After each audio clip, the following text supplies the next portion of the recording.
Okay, let's talk about real estate. We're going to talk about becoming a real estate agent, what you need to do before, how to actually get licensed and become a real estate agent, what you do immediately after. It's going to be an A through Z. Buckle up, take notes, pull out a laptop, pull out your notepad, pull out your Evernote.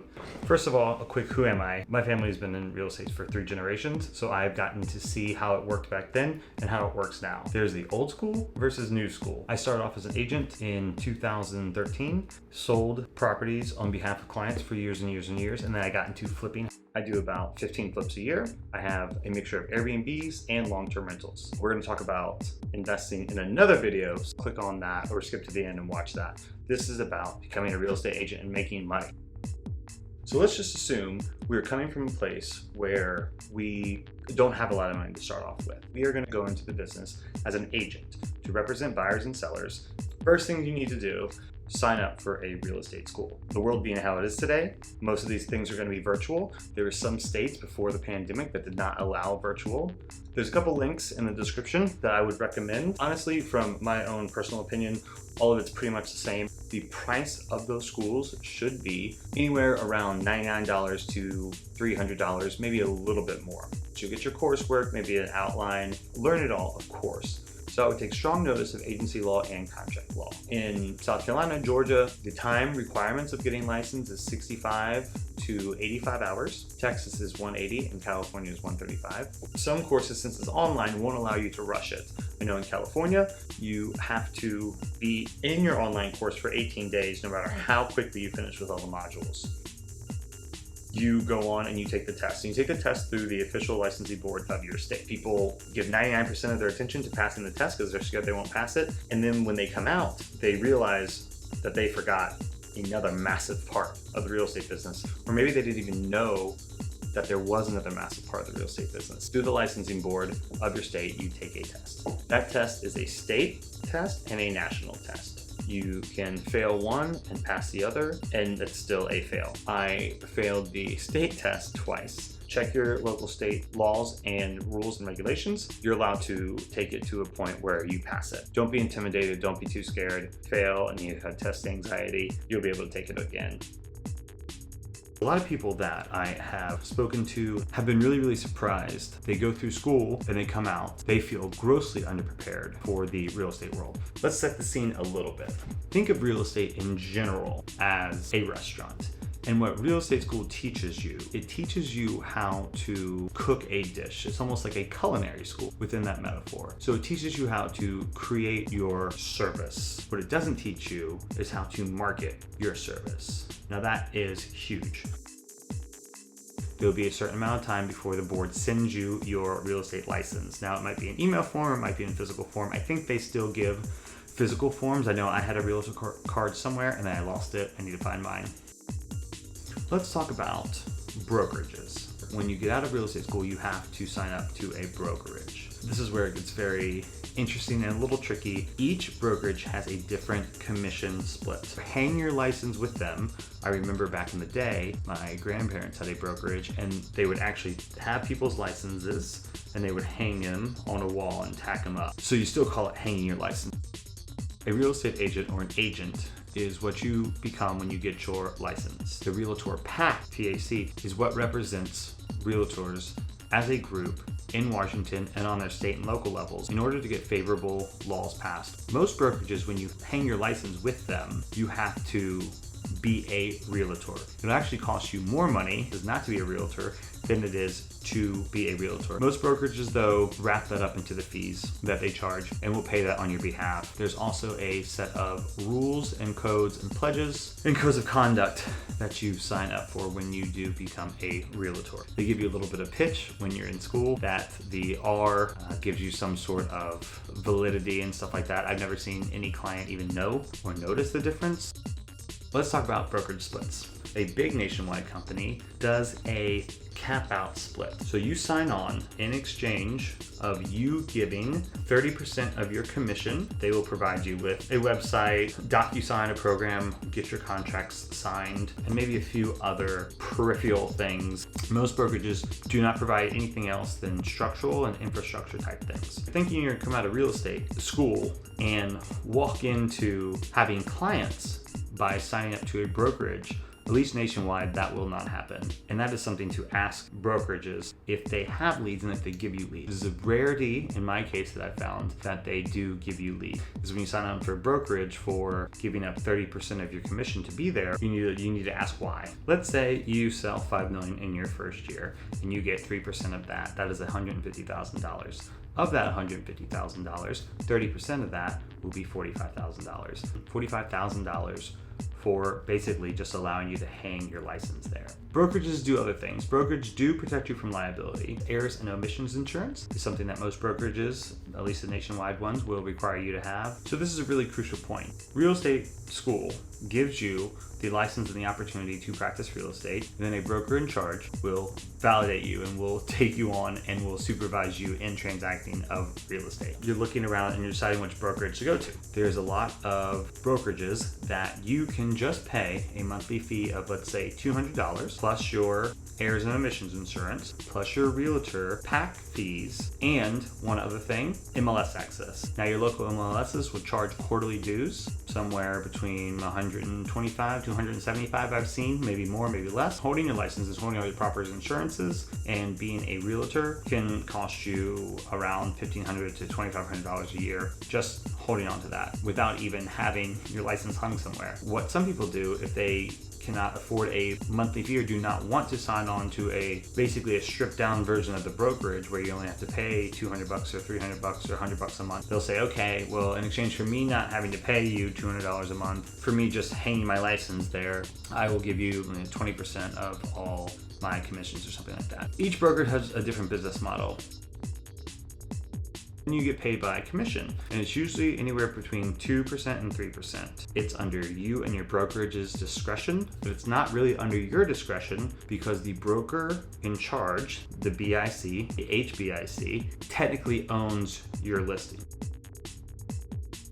You're my mother and you want to sell your condo. And I said, yes, Mom, of course I'll sell your condo for you. I will take 2.5% of that and I will give that to the buyer's agent. I will act as your listing agent and I will charge you 0%. Let's say that's allowed through my brokerage. Ultimately, if I decide to leave the brokerage halfway through the transaction, it's under contract, then the broker in charge owns that listing. It is their contract with your client. You do not own that listing. As a real estate agent, if you are listing and you are not a broker in charge, your brokerage owns those listings. Now you're left with finding someone that would allow you to transact real estate on their behalf, which is where, in my experience, so many people don't understand getting into the business. I know people go through school and they come out and they expect just clients to arise, and then they've been in the business for a year and they haven't sold a house. 80% of realtors sell one or less houses a year. That is kind of the state of the game right now. If you want my advice, which you're on my channel, so hopefully you kind of do, is that if you are starting out where none of your friends or family are buying and selling houses, I would join a real estate team. It functions like a mini brokerage, but it has a lot more perks, in my opinion. But with those perks, you give up more of your money. What a real estate team will do that brokerages typically do not do is they will give you leads. Mostly, a real estate team revolves around a massive player in the industry or a big agent. There are big agents in any market, but usually they have a large amount of transactions, and because they have so much business, then they have too much that they cannot handle it themselves, so they start to sub out different parts of the business. The first thing that they usually let go of is paperwork and transaction coordinating, because that takes a lot of time. Sub out to an assistant or an executive assistant. That is something that you can do, and having a license and then becoming a executive assistant or an assistant commands usually a higher price, and it's a really, really valid way to go if you want to take it really slow and you want to learn the business, or if you're a little bit more of a detail-oriented person and less people-facing, I would encourage you to look into that. The next thing that you usually see a star agent or an agent with a lot of business let go of is buyers. Most people will start off with buyers because buyers are something that's a little easier to get through advertisements, and I'll explain to that later. Buyers take a lot more time, 18 to 40 hours to work with. And think about that. That's very, very true. You are going around and you are meeting them at houses, or you're putting them in your car and you're driving them around to houses, and they're looking for houses sometimes for a weekend, and then they'll write a contract and that'll be that, or sometimes for months and months and months. Granted, we are in a very competitive market nationwide, so buyers now have to move quicker, but they take a lot of time. So what a superstar agent, let's just call them superstar agents from now on out. So superstar agents will give up working with buyers second. After they give up some of the paperwork, they usually give up working with buyers. And that's where you can come in as a new agent. That is a fantastic way to jump into a team and to start bringing value. And in exchange for that, you can command somewhere between 50-50 of the commission split, or 60-40, or even up to 70-30. It kind of works like a brokerage. Some cases you're paying a commission to the team, and you're also paying a commission to your broker as well. There's a lot of variations on this. They can get very, very confusing. If you have any questions, drop them in the comments or email me directly. I did remember feeling very nervous and very unsure of myself when I got into the business, despite having a lot of experience in it. I do remember feeling very intimidated by the process. I wish I had had more people to draw off of. So I am going to offer some on-demand coaching. Have any questions and want to do some one-on-one coaching, drop me a link. We'll make it quick, we'll make it short, and we will get you out there and get you set on the right path. It's hot in here. I need to take a break. I can't have my fan on or the AC on or anything else like that because it will pick up on the mic. All you will hear is that stupid AC, and you won't get any kind of good content or any of this gold and gems and diamonds that I'm spitting out. Instead of working for someone as a W-2 and getting a W-2 at the end of the year, you will get a 1099 from your brokerage with exactly how much commission you made. And a 1099 is an independent contractor technically. Don't listen to me. I am not a CPA, or I have no tax knowledge. The most common entity to set up is an LLC. It is something that can be done really easily.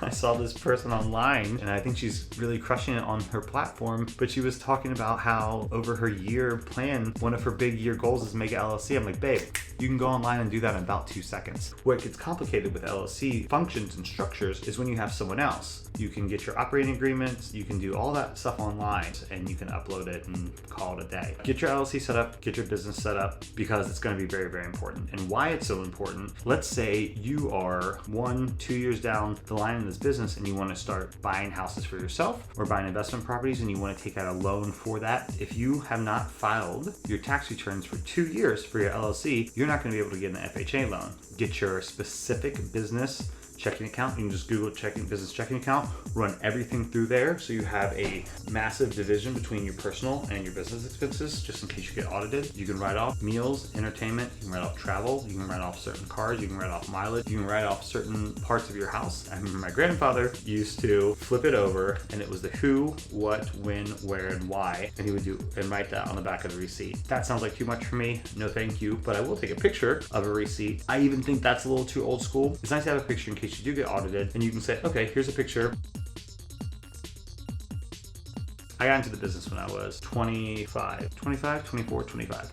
But there's not a lot of people that I knew at the time that were buying real estate. Now, maybe you do have friends that are buying houses, and that's great. I would encourage you not to rely on your sphere. Marketing is my favorite thing to talk about. Story time, kids. My grandparents started a brokerage on a place called Isle of Palms. And what Isle of Palms is a island. Isle of Palms, island of palms, whatever. There's one bridge that comes this way, and then one bridge that comes that way, and it merges into a single street. So you have to go on this single street, and then it forks out. They put an office at the base of the bridge on this street. So before internet, before computers, that was the best thing they could have done to market themselves as agents and as a brokerage. Coming down the bridge, and you're driving, and you're seeing a big real estate sign, and then you stop in. They had MLS to themselves. So basically MLS was books. So it was a big book, like a telephone book. I remember scrolling through that as a kid and looking at it and just like looking at the listings. It's very cool. People needed to go in there and actually speak to someone and actually go into a physical location in order to get information. There are some people that started in the business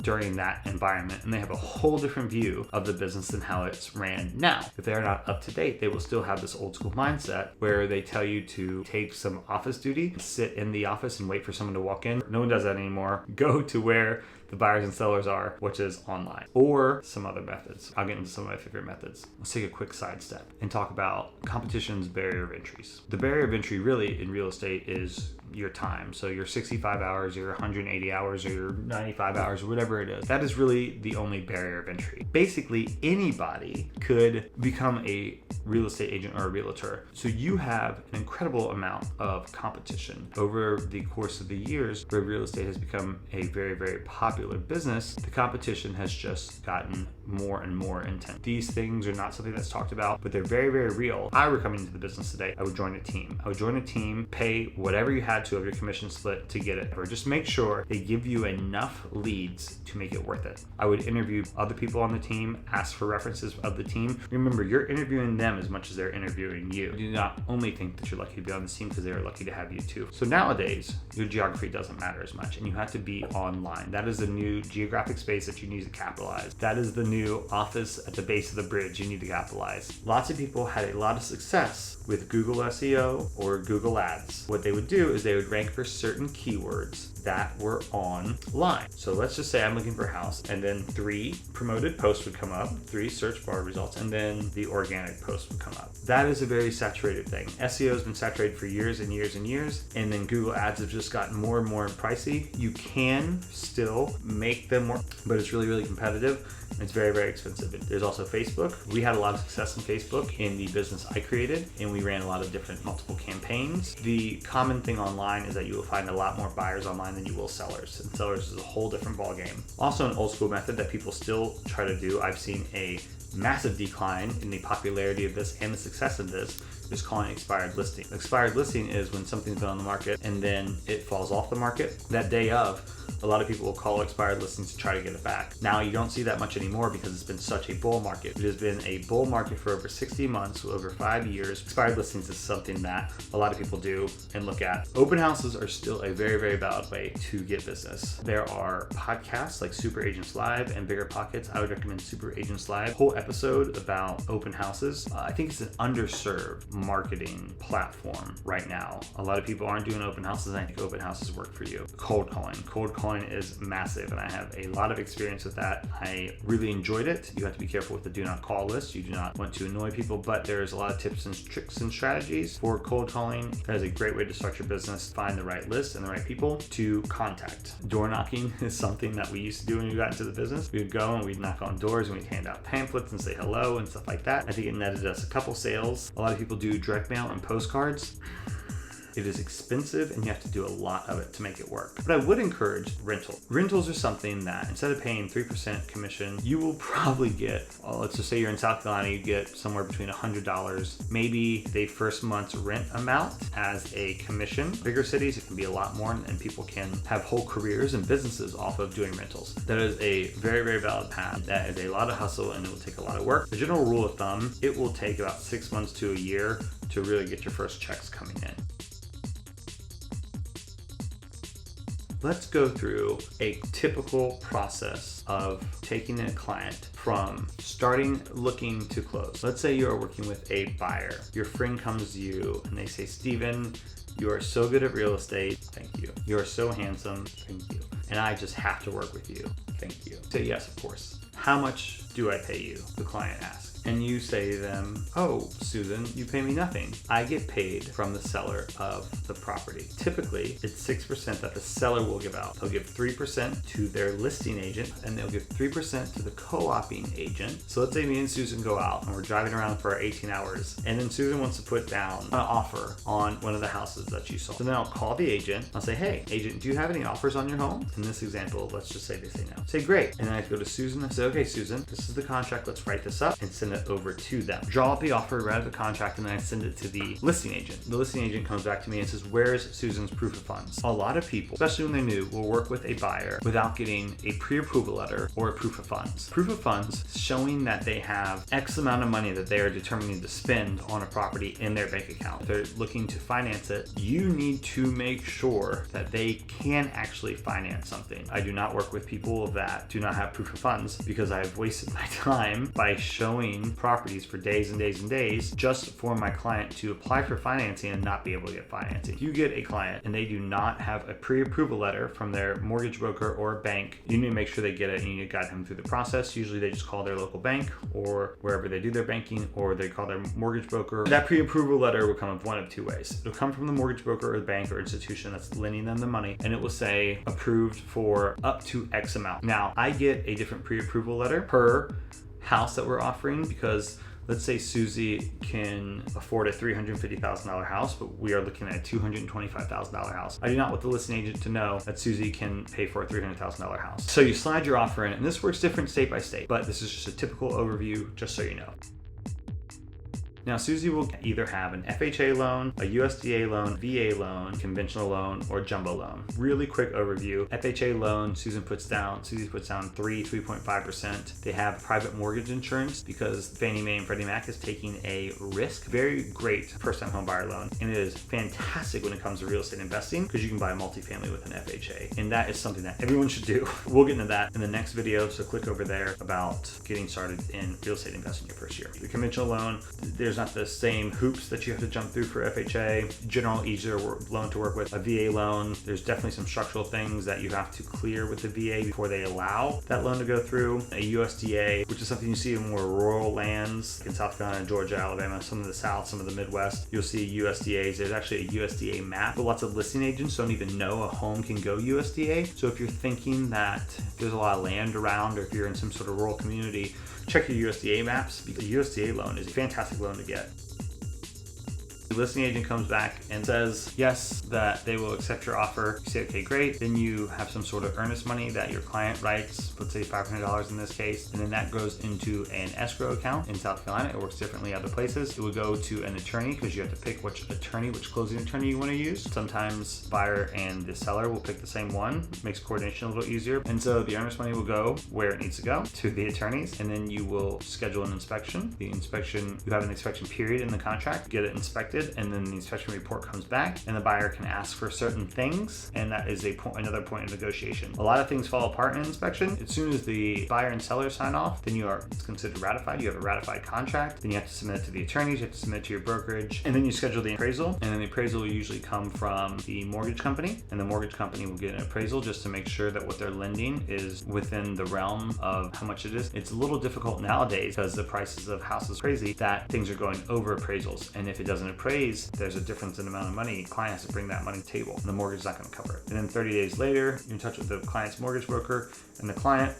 You coordinate the move in, move out, all that stuff. Then you get to the closing table, sign, you buy them a gift, say congratulations, and you celebrate. It's a good day. Closing days are great days. You get that, they get the keys, they get the deed, they will wire you commission or write a check to your brokerage, and that is that it goes into your CRM. That is a basic overview of making money your first year in real estate. I know there's a ton of questions. I mean, this is a business where every time you do a transaction, you learn something new, literally every time, and I've done plenty, and I still learn something new every time. Honestly, I've talked enough, so we're gonna wrap this one up. There's a lot of stuff I did not cover. I just really wanted you to get an overview before you jump in, before you spend money, before you spend time. Drop me your questions. Let me know if you want some one-on-one coaching, talks, advice. If a lot of you like a comment or something like that, go ahead and do that so I know what kind of videos to make next. More videos to come on Airbnb. Flipping is where I do most of my business now. Real estate wholesaling, how to get that started and what that is. This has been an introduction of how to make money in your first year in real estate. Thanks so much. Hope this helped.